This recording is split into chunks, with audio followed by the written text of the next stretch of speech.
Magandang umaga mga kahuan, narito na ating ulat panahon ngayong araw sa Pilipinas. Nagbabalik po sa ngayon yung tinatawag natin na southwesterly wind flow o yung pong hangin na nanggagaling dito sa may West Philippine Sea or sa may Timog Kanluran. Ang nature po ng southwesterly wind flow, mga pag-ulan, mga light to moderate with at times heavy rains at minsan malalakas po yan na maaaring magdulot ng mga pagbaha at pagguho ng lupa. Yung southwesterly wind flow, ito yung kinoconsider natin na paunang hanging habagat. Samantala sa natitirang bahagi ng bansa, umiiral naman yung mga localized thunderstorms, so hindi na po nakaka-apekto sa ngayon directly yung tinatawag natin na easterlies o yung hangin po galing sa Pacific Ocean. Samantala, base sa ating latest satellite animation, wala pa rin tayong namamataan na bagyo or even low pressure area sa loob ng ating Philippine Area of Responsibility na makaka-apekto sa mga susunod na araw. Kung meron man po, maaaring may low pressure area dun sa may parting West Philippine Sea malayo sa ating kalupaan.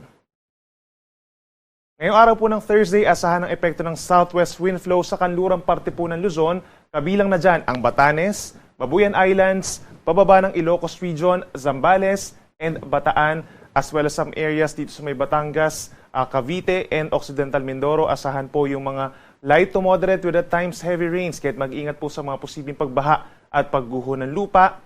Paminsan-minsan po malalakas yung mga pag-ulan pagsapit ng hapon hanggang sa gabi. Sa natitirang bahagi po ng Luzon, asahan yung mostly cloudy skies, umaga pa lamang in some areas of northern, central Luzon, Calabarzon, and Metro Manila, as well as Mindoro provinces. Then asahan yung mga kalat-kalat na ulan and thunderstorms in many areas of Cordillera Region and Cagayan Valley, pagsapit po ng hapon hanggang sa gabi, at meron pa mga isolated na ulan at mga localized thunderstorms sa natitirang bahagi pa ng ating bansa simula mamayang tanghali. Temperatura natin sa Metro Manila, 26 to 33 degrees Celsius, habang sa Baguio City, 17 to 26 degrees Celsius. Sa ating mga kababayan po sa Palawan, medyo makulimlim pa rin po ang panahon ngayong araw. Mas kakaunti na yung mga pag-ulan kumpara po kahapon, mga light to moderate rains, lalo na sa dakong tanghali dahil yan sa southwesterly wind flow.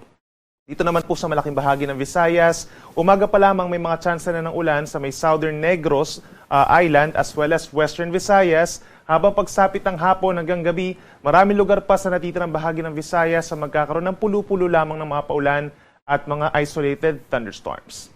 Temperatura natin sa Palawan, 26 to 31 degrees Celsius, habang sa may Metro Cebu, 27 to 32 degrees Celsius.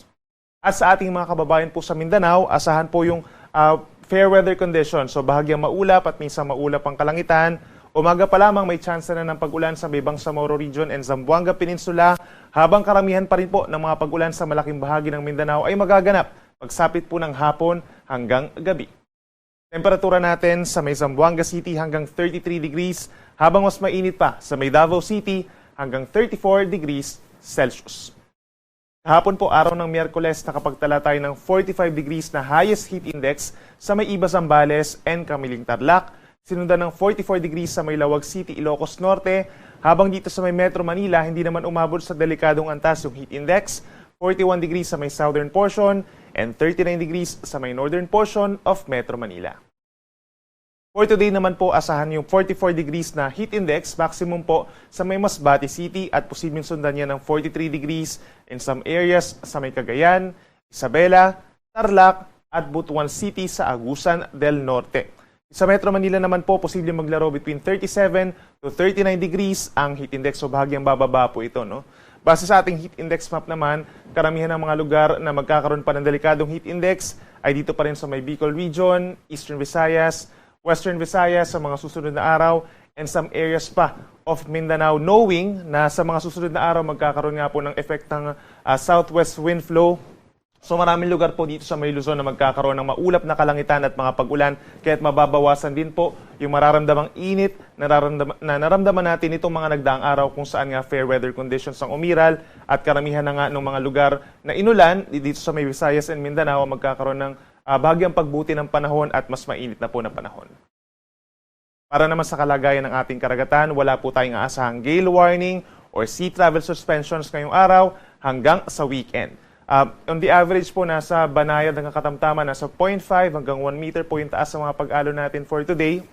Pero kapag meron tayong mga thunderstorms, posible pa rin ito umakyat sa hanggang 1.5 meters. And in the coming days, dahil umiiral na yung ating southwest wind flow or yung paunang habagat, karamihan ng medyo matataas sa mga pag-alon, posible umakyat hanggang 2.5 meters. dito sa may West Philippine Sea or sa karagatang sakop ng Pilipinas.